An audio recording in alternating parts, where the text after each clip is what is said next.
Hello, and welcome back to another edition of Carrie's Gardening Channel. So, today is October 29th, 2019, and I'm taking my begonia bulbs, also known as begonia tubers, out of their soil today. Now, normally I try and get this done a lot sooner. I am gardening in Pennsylvania in Zone 5B, and we had a longer than normal growing season, and even though we had a few frosts, the begonia tubers just refused to go dormant. But we have more cold temperatures coming, and they are calling for snow for us. So I'm just going to have to get these out and get them stored away for wintertime. Now this one here is pretty much dormant. It still has the piece of the stem on right here. This is one of the funky pink tuberous begonias. And the method that I use is the same for all tuberous begonias for how I take them out and store them. And I will be showing you then what a rotted begonia bulb looks like. So and I'm working one-handed today. My camera person, which is normally my mom, is off doing something else, so I'm working with this right here so I can show you. I won't put it on the tripod because the wind is blowing some, and I don't want the tripod to knock the camera over. That would just be really bad. Go. So I'm getting the bulb out from the soil here. I'm getting the soil off. Let's see here.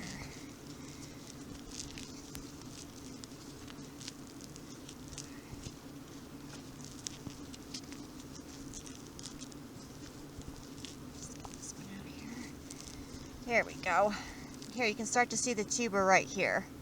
Now, you don't want to break or crush the tuber, and if it's a good one, you shouldn't be able to crush it. So I'm just getting this excess soil off here. Gloves falling off there.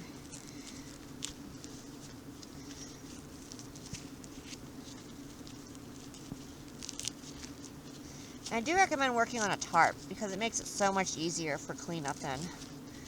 Okay, so here you can see the begonia tuber right here. Now, I do not recommend rinsing your begonia tubers off or anything like that.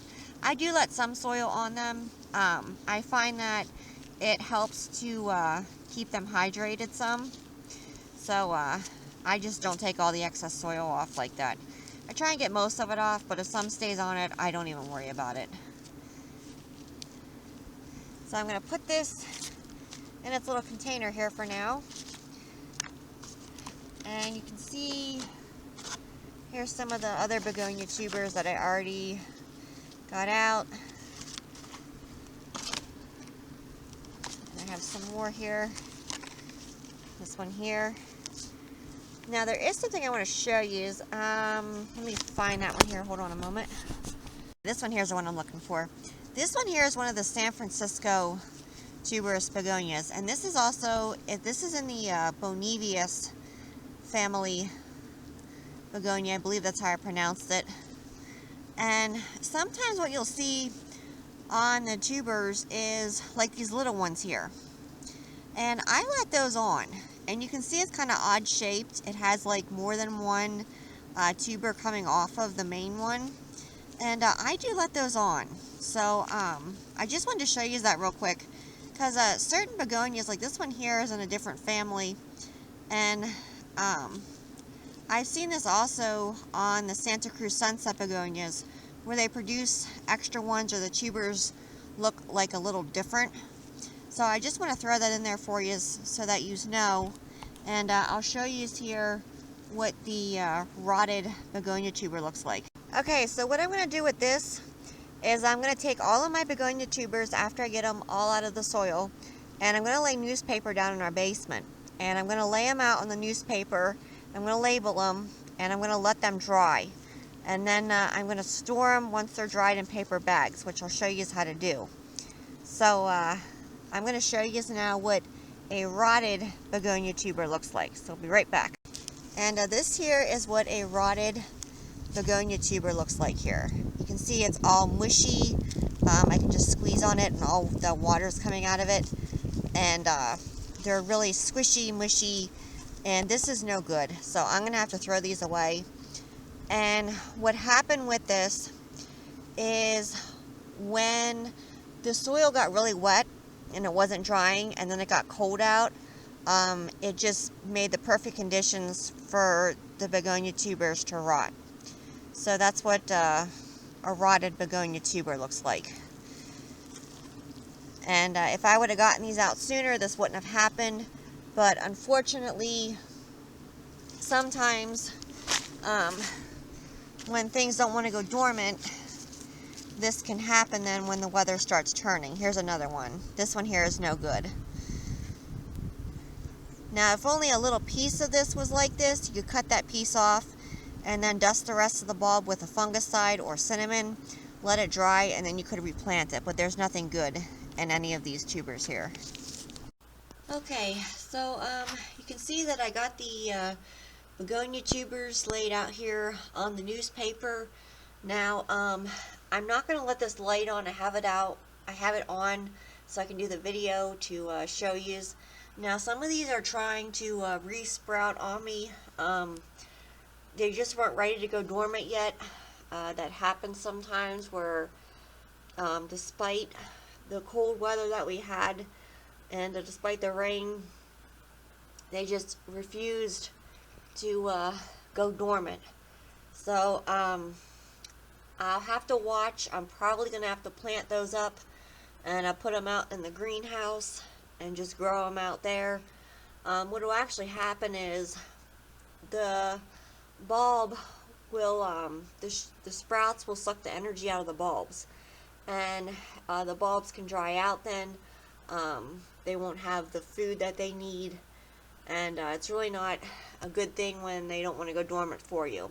And I do have some that sometimes refuse to go dormant.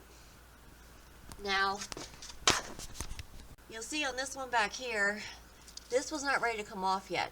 So I had to let this on the begonia tuber here, and as soon as it falls off, because I'm going to let it fall off on its own naturally, then I'll just discard this piece right here. So these are actually dry here. So what I'm going to do with them then is I'm going to put them in a paper bag, and I'm going to label it, or I'm going to put the tags in with them. What I'll do with these then is I'll put a tag in with them too, just in case something would happen to the bag where you couldn't see what was written on it. And I'll put some links down in the description for the tags that I use. I found some really great ones this year, and I'm definitely going to keep using them because I haven't had one break on me yet, and that's really good. So, and probably about, and then as the winter goes on, I will check on these. I'll look for ones that are sprouting, and I'll get those planted up, and I'll make sure that none of them are rotting or drying out. And then I'll go ahead, probably, I think I start planting mine, I believe it's January. Some varieties I plant a little earlier than others because they take longer to bloom. But I do have videos on my channel for how I start my begonia tubers off. So if you like my video, please like, comment, subscribe. Please don't forget to hit the little notification button. That'll tell you as I put a new video on. You can also follow me on Twitter. I'll have a link down in the description for my Twitter account. Thank you for watching, and I hope you have a nice day. Bye!